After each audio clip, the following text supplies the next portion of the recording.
Chapter 17 અરે તેનો શ્વાસ ફરી ચાલશે. ઘરમાં સૌથી મોટું સંતાન નિર્મલા હતી.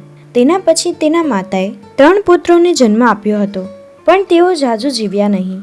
એ પછી જે 2 પુત્રીઓ અને 1 પુત્ર જન્મ્યા, તેમાંથી પુત્રી સુરબાળા 18 વર્ષની વયે મૃત્યુ પામી.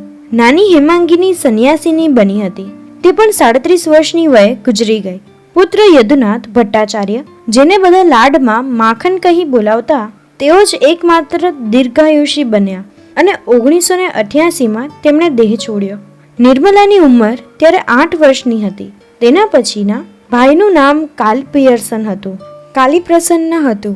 તે 6 વર્ષનો હતો ત્યારે માંદો રહેવા લાગ્યો. ખબર પડી ગઈ કે તે વધુ જીવવાનો નથી.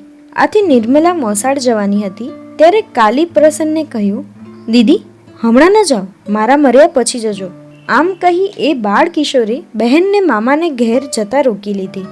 અને ખરેખર એ પછી તબિયત ઉત્તરોત્તર વધુ ને વધુ લથડવા લાગી. એક સવારે શ્વાસોશ્વાસ ઉપડ્યો.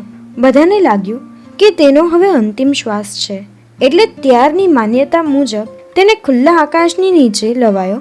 પછી મુખમાં તુલસીપત્ર અને ગંગાજળ મૂક્યા. જ્યારે બધાને લાગ્યું કે હવે શ્વાસ બંધ થઈ ગયો છે, ત્યારે માથા પર કપડું ઓઢાડી દીધું. તેને ભગવાનનું નામ સંભળાવવા લાગ્યા. ત્યારે નિર્મલા ભાઈ પાસે જ બેઠી હતી, બધું જોઈ રહી હતી. અચાનક તે અંતઃસ્ફુરણાથી બોલી, અરે જુઓ તો, તેનો શ્વાસ ફરીથી ચાલશે. તે ઘરમાં જઈને બોલશે ને ખાશે પણ ખરો.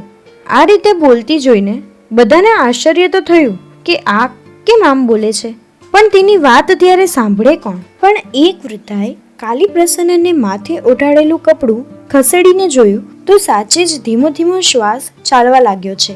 આનો તો પુનર્જન્મ થયો લાગે છે. થોડી વારમાં તો એ જાગૃત થયો. સૌને ખાતરી થઈ ગઈ કે તે તો જીવે છે. ફરી ઘરમાં અંદર લઈ જવાયો. કોઈ વૃદ્ધજને સૂચના આપી કે દૂધ પીવડાવો. તેને પૂછ્યું તો તેણે હા પાડી. એટલે પહેલા જવનું પાણી ને પછી દૂધ પીવડાવ્યું. પણ પછી શ્વાસ એકદમ જોરશોરથી ચાલવા લાગ્યો. આથી ફરી તેના મામા આકાશ નીચે ખુલ્લામાં લઈ જવા લાગ્યા.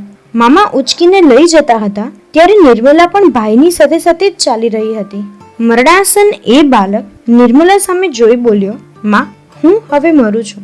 1 વાર નહીં, 3 વાર આ જ વાક્ય નિર્મલા સામે જોઈને બોલ્યો. પછી કાયમ માટે આંખ મીચી દીધી. જાણે એ આત્માએ શરીરમાંથી વિદાય લેતી વેળાએ નિર્મલાની અંદર રહેલી માતૃશક્તિને પીછાને લીધી ન હોય. એ રીતે તેની રજા લઈને મહાપ્રયાણ કર્યું. આ ઘટનાએ નિર્મલાની અંતઃસ્ફુરણાનો સહુને પરિચય કરાવી દીધો.